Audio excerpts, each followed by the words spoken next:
즐거운 큐시투웨이 시간입니다. 오늘의 첫 번째 소식 이수아 기자가 준비했죠. 네, 제목부터 말씀드리면요. 이 론스타 불똥 맞은 윤 정부, 한동훈 끝까지 가겠다입니다. 이 우리 정부와 이 외국계 사모펀드인 이 론스타와의 투자 분쟁 끝에 론스타가 청구한 금액 중 우리 정부가 일부를 배상해야 한다는 판정이 나왔습니다. 이 론스타 측의 주장 짧게 정리해 보면 과거 우리 정부가 외환은행을 매각할 때 지나치게 개입을 해서 손해를 봤다면서 6조 원을 배상하라고 얘기를 하고 있는데 결국 전체 청구 배상금의 4.6% 정도를 우리 정부가 물게 된다는 결론입니다. 배상금의 지연 이자까지 더해서 3천억 원 안팎이 될 것으로 현재 보이고 있는데 하지만 액수가 몇 %인지는 사실 중요하지 않죠. 이게 혈세로 내야 한다는 점이 더 중요한 것 같은데 이 분쟁 10년 만에 나온 이번 판정 결과 때문에 결국 현 정부인 윤 정부의 불똥이 떨어지는 상황입니다. 그렇군요. 아니 그런데 지금 뭐 법적 소송이 오간 기간만 10년이고 사실은 훨씬 더 이 분쟁 논란이 있었던 거는 더 긴 기간인 건데 갓 출범한 윤석열 정부의 불똥이 떨어질 게 뭐가 있을까요? 지금 윤 정부의 핵심 인사라고 할 수 있는 사람 중에 적어도 4명이 론스타 사태에 개입이 돼 있다. 관계자로 꼽히고 있기 때문인데요. 일단 애초에 왜 한국 정부가 이 외국의 사모펀드에 외환은행을 인수하는 걸 승인해 줬냐라는 문제 제기가 있거든요. 이 추경호 경제부총리가 론스타가 외환은행을 2003년 당시 인수할 때 재정경제부 관계자로 매각 과정에 직접 참여를 했습니다. 론스타가 외환은행을 헐값에 매입한 결정이 이뤄진 결정적 시점으로 또 꼽히는 그 모임이 있는데 10인 비밀회의거든요. 여기에 배석자이기도 했고요. 이 나중에 한야금융에 외환은행이 넘어갈 때도 이 과정에 문제가 없다라는 금융위 판단이 나왔을 때 이때도 추경호 부총리가 이 금융위의 일부였습니다. 이 이창용 한은 총재의 경우에는요. 이 론스타가 외환은행을 인수할 수 없는 산업자본이다. 그러니까 사모펀드라는 논란이 2008년에 있었는데 관련해서 당시 금융위 부위원장을 맡고 있었습니다. 그런데 자료에서 이런 내용을 확인하고도 아무런 조치를 취하지 않았다라는 의혹까지 나오고 있는 상황입니다. 관련 내용 저희가 준비해봤습니다. 론스타가 다시 보내준 자료가 원자료하고 다르고 그래서 저희들이 확인하는 절차가 계속됐고요. 그다음에 두 번째 이슈는 확인이 되더라도 과연 그러면 주식 매각 명령을 내려야 되는지에 관한 논쟁이 있었습니다. 직원들은 그 자료를 계속 찾고 있는 도중에 저는 개인적으로는 금융위기에 더 집중을 했었고요. 7만 명이 넘는 소액 주주들이 다 그거로부터 혜택을 보고 했다. 그리고 주가도 많이 올랐는데 저는 무슨 책임을 어떻게 져야 되는지 법원 판단에 의해서 1심, 2심, 3심이 다 일관되게 그런 부분에 문제가 없다고 판시가 됐던 겁니다. 제가 이 말씀은 꼭 드리고자 합니다. 모피아를 비롯해서 여러 책임 문제가 거론되고 있는 것을 알고 있고 어떤 경우든지 간에 책임져야 될 상황이 있으면 책임을 져야 된다고 생각을 합니다. 좀 더 확대를 해서 보자면 김대기 대통령 비서실장의 경우에는 외환은행이 하나금융에 인수될 때 당시 대통령 경제수석 비서관이었고요. 또 한덕수 국무총리도 연관이 돼 있습니다. 이 론스타가 외환은행 인수를 진행할 때 국내 법률 대리인이 김행장이었는데 그곳의 고문으로 당시에 있었던 점이 꼽히고 있습니다. 이렇게 책임론이 불거지는 가운데 어제 한덕수 총리는 본인은 론스타에 개입한 적이 없다라면서 다시 한번 선을 그었습니다. 한 총리 목소리 직접 듣고 오시죠. 외환은행 매각 당시에 김앤장 자문하셨던 게 자꾸 언급이 되고 있거든요. 그거는 전혀 제가 거기에 개입을 한 적이 없고 저는 개인적으로는 론스타에 개입한 적이 없어요. 저는 경제부총리로서 국회에서 2005년 이때 그러한 그 상황에 대해서 제 소신도 얘기하고 답변도 하고 했었던 것이지 하나의 그런 그 조치에 대해서는 저는 전혀 참여한 적이 없습니다. 김앤장 씨는 참여하신 적이 없다. 참여한 적 없습니다.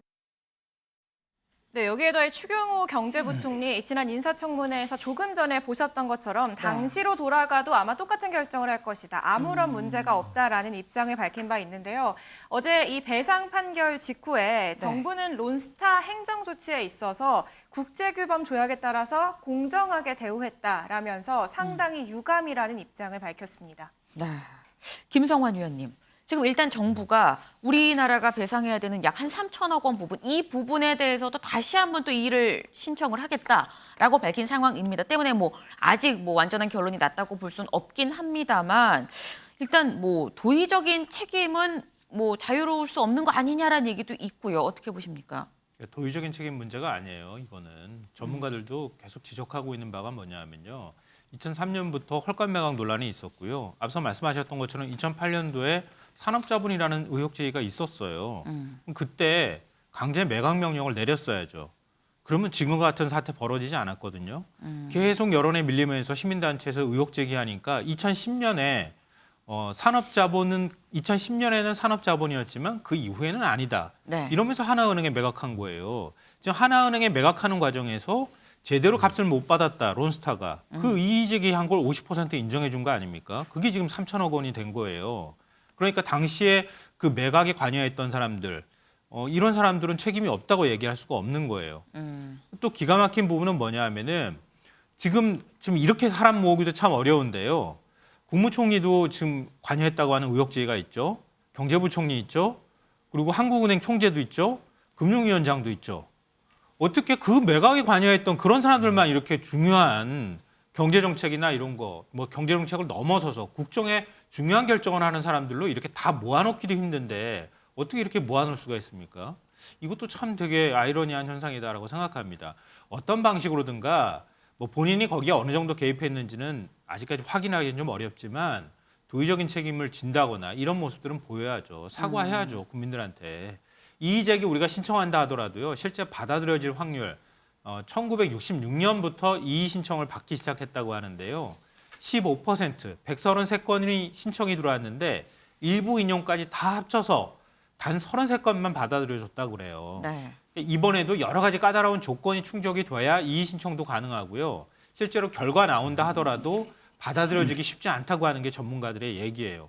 근데 립 서비스로 뭐 한동훈 그 법무부 장관이 얘기한 것처럼 끝까지 싸우겠습니다.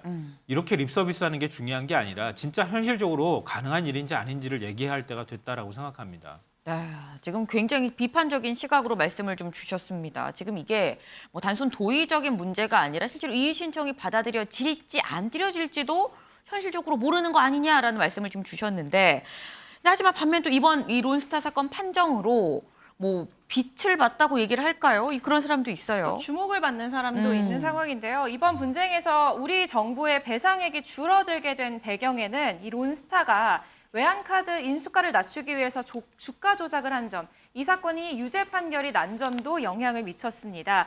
이 주가 조작의 유죄 판결을 이끌어낸 수사팀의 면면을 보면 지금 윤석열 대통령, 또 한동훈 법무부 장관, 네. 이복현 금융감독원장 등이 있고요. 또 이 주가 조작의 실마리를 찾아낸 검사가 당시 대검 중수부의 평검사였던 지금의 한동훈 장관이었다는 점도 주목을 받고 있습니다. 네. 이번 판결에서 소수 의견 중에는 스스로 주가 조작을 했기 때문에 그 수사와 유죄 판결로 인해서 금융당국의 심사가 지연됐다는 점이 있기 때문에 네. 그래서 정부의 책임이 없다라는 소수의 의견도 있거든요. 네. 이 때문에 어제 한동훈 장관은 끝까지 따져볼 만하다, 끝까지 다퉈보겠다라고 밝혔습니다. 직접 들어보시죠. 론스타가 청구한 청구액보다 많이 감액되기는 했습니다만 정부는 이번 중재판정부의 판정에 대해서 수용하기 어렵습니다. 중재판정부의 소수 의견이 우리 정부의 의견을 그대로 받아들여서 정부의 책임을 전혀 인정하지 않은 것만 보아도 이번 판정은 절차 내에서 끝까지 다퉈볼 만하다고 생각합니다. 정부는 대한민국 국민의 피 같은 세금이 단 한 푼도 유출되지 않아야 한다는 각오로 끝까지 최선을 다하겠다는 말씀드리겠습니다. 네, 끝까지 최선을 다하겠다. 피 같은 세금 아니냐라는 말이었습니다. 이종훈 의원님, 지금 피 같은 세금인데 지금 2라운드로 접어드는 형국이에요. 뭐 이의 신청이 아까 받아들여질지 모른다는 말씀도 주시긴 했는데 이게 지금까지 소송에 든 비용이 한 500억 정도라고 하는데 이게 지금 2라운드로 넘어가면 배보다 배꼽이 또 더 크게 되는 상황 아니냐, 소송 비용이 더 드는 거 아니냐, 실익 차원에서는 글쎄다라는 얘기도 있거든요. 어떻게 보세요? 네. 그런데 이제 실익을 따질 때 좀 총괄적으로 따져야 될 것들이 좀 있습니다. 네. 뭐냐면 이번 사례가 만약에 이게 인정이 되는 그런 상황이 된다라고 한다면 네. 이런 이유의 또 이 소송이 줄을 이을 가능성이 없잖아 있습니다. 아. 그래서 이 건 말고도 네네. 다른 건으로 해서도 이 외국계 자본 또 외국계 기업들이 계속 이런 소송을 제기했을 때 네. 그것을 막기가 좀 어려워질 수 있는 그런 이제 문제가 발생해요. 그거 하나 있고 네. 그 다음에 앞으로 비용은 이제 이제까지 들어가는 것에 비해서는 소송 비용이 적게 들어가겠죠. 왜냐하면 전체 소송 규모가 확 줄잖아요. 네네. 예, 그런 상태이기 때문에 그렇게까지 많이 들어갈 것 같지는 않고 그래서 일단은 제가 보건대는 이게 선례로 남으면 곤란하기 때문에 네.